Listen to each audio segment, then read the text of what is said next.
আসসালামু আলাইকুম। কৃষি এগ্রো নার্সারির পক্ষ থেকে স্বাগতম।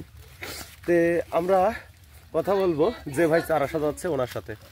আসসালামু আলাইকুম শাহিন ভাই। ওয়ালাইকুম আসসালাম। কি অবস্থা ভাই? আলহামদুলিল্লাহ ভালো।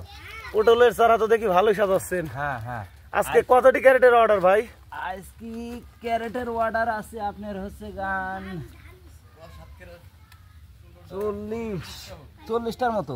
40টা ক্যারেটে? 40টা ক্যারেটে তো সব 100 ক্যারেট দেখতেছি। হ্যাঁ 100 আর ছোটটা বাদ, ছোটরও অর্ডার আছে, ছোটটা বাদ দিয়েই কইলাম। ও আচ্ছা, এই যে চারা যে সাজাচ্ছেন আমাদের চারা কত করে পিস ভাই? 10 টাকা পিস। 10 টাকা পিস। আচ্ছা, এই বড় ক্যারেট গুলিতে কত পিস করে চারা যায় ভাই? বড় ক্যারেটে চারা যায় হচ্ছে আপনার 105 পিস। 100 পিসের দাম নেওয়া হয় আর 5টা ফ্রি। 5টা ফ্রি দেওয়া হয়।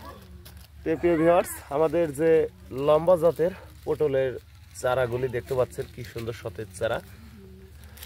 তো আমাদের কাছে সরাসরি পাবনা থেকে এক ভাই আছে, ওনার সাথে আমরা কথা বলবো। আসসালামু আলাইকুম ভাই। ওয়ালাইকুম আসসালাম ভাই। কেমন আছেন ভাই? আলহামদুলিল্লাহ ভাই, ভালো আছি। ভাই আপনার পাবনায় কোন জেলা, কোন থানাতে বাড়ি ভাই? আমার পাবনা আমিনপুর থানা, আমিনপুর দক্ষিণপাড়া গ্রাম। দক্ষিণপাড়া গ্রাম, মুজিবর। আচ্ছা ভাই, আমাদের এখানে চারা নিতে আসলেন কিভাবে?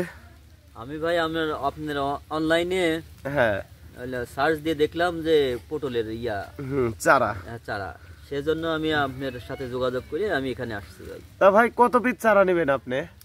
আমার আগে ইচ্ছা ছিল যে 600 পিস চারা নেব। এখন আপনার চারা নার্সারি দেখে খুবই ভালো লাগিছে এবং চারাও খুব ভালো, সেজন্য আমি আরো 200 চারা বেশি নেব। মোট 800 চারা নেব। মোট 800 চারা নেবেন। কত শতাংশ জমি রোপণ করবেন আনুমানিক ভাই? আনুমানিক আমার হলো 1.5 বিঘা জমি। হ্যাঁ। 1.5 বিঘা জমির জন্য ভাই 800 পিস চারা রোপণ করবে। তো ভিউয়ার্স, আমাদের দুই প্রকার চারা থাকে। এক হচ্ছে যেটা ঢেপা পটল যশোরের, এই যে এই চারাটা দেখতে পাচ্ছেন। আর আমাদের নাটোরের যে বাড়িটু চারা বলে থাকি, আলমডাঙ্গা নামে পরিচিত, এই পটলের চারা এই সাইডে। সম্পূর্ণ চারা আমরা আলাদা আলাদা করে 10 টাকা পিস হিসেবে বাংলাদেশের প্রতিটি জেলায় এই পটলের চারাগুলি সেল দিচ্ছি। আপনারা চারা নিতে চাইলে অবশ্যই আমাদের সাথে যোগাযোগ করবেন। আসসালামু আলাইকুম।